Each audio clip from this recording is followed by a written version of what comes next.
What have you seen from this Michigan team before the LeVert injury and now after, how the roles are going to have to change with them?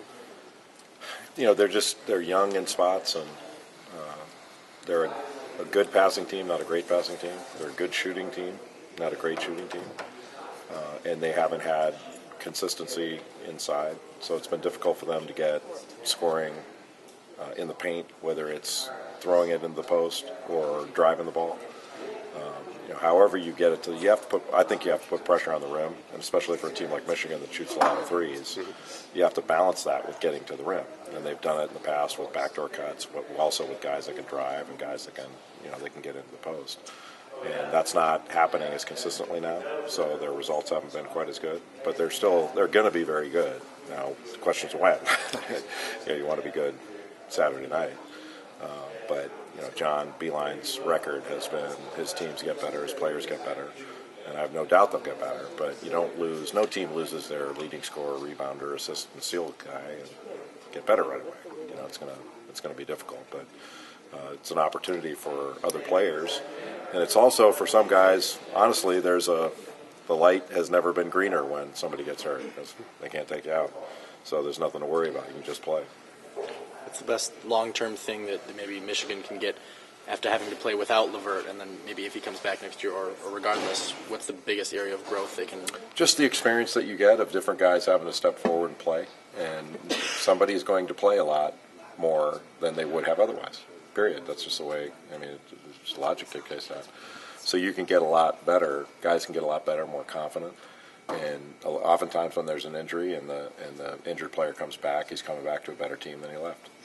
Because you have that next man up who's got a lot of experience, a lot of playing time, and then you have another kind of regular that's played well and is confident because of it. And, most of in my experience, confidence comes from accomplishment, and no matter how much you work in practice, you're really only going to take confidence from how you perform, the real confidence from how you perform in a game. And if guys get more game experience, I think it does nothing but help them.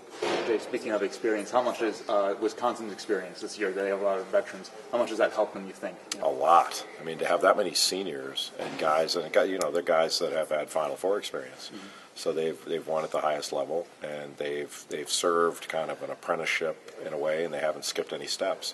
The game now is one of skipping steps, and those guys haven't skipped any. And there are a few teams out there like that, but not that many. And it's you go to their practices and watch them play, even the way they warm up. They've got a veteran feel to them. Things don't bother them like they do. They don't have the ups and downs that other teams, because they've already had them.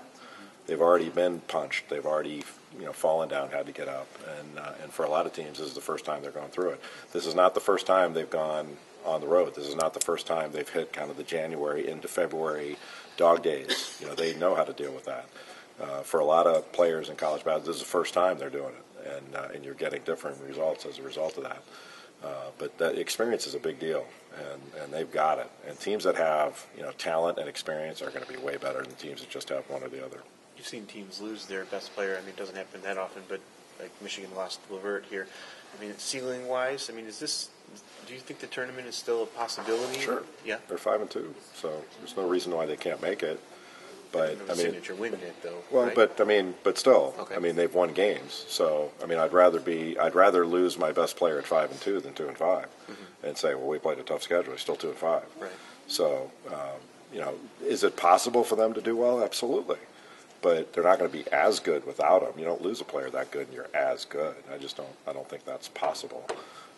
But other guys, they can perform. They can outperform sort of expectations for sure. Because the expectation is they're not going to be very good. That's the expectation. I think that's what most people think is that, geez, I hope Michigan keep it close against Wisconsin and all that stuff. But that's not. I don't think competitors think that way, so I wouldn't expect the players to think that. But you having seen Michigan State and seen Indiana and seen Maryland, do you think that Michigan can play on that level with the group they have? Do you think on a given night? On a given night, yes. Okay. Over the course of a season, sure. It becomes much more problematic when you don't have your best player. Mm-hmm. So guys are going to have to step forward, and other guys are going to have to carry a bigger load. And maybe they're going to be Zach Irvin. Maybe he'll be capable of doing that. I don't know.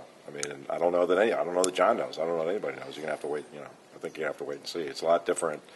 It's a lot when things happen when the lights go on that are, the spotlight goes on that are folks can't explain, and sometimes guys step forward and do a great job, and other times you expect a guy to do it, he doesn't. So that's one of the beauties of the sport.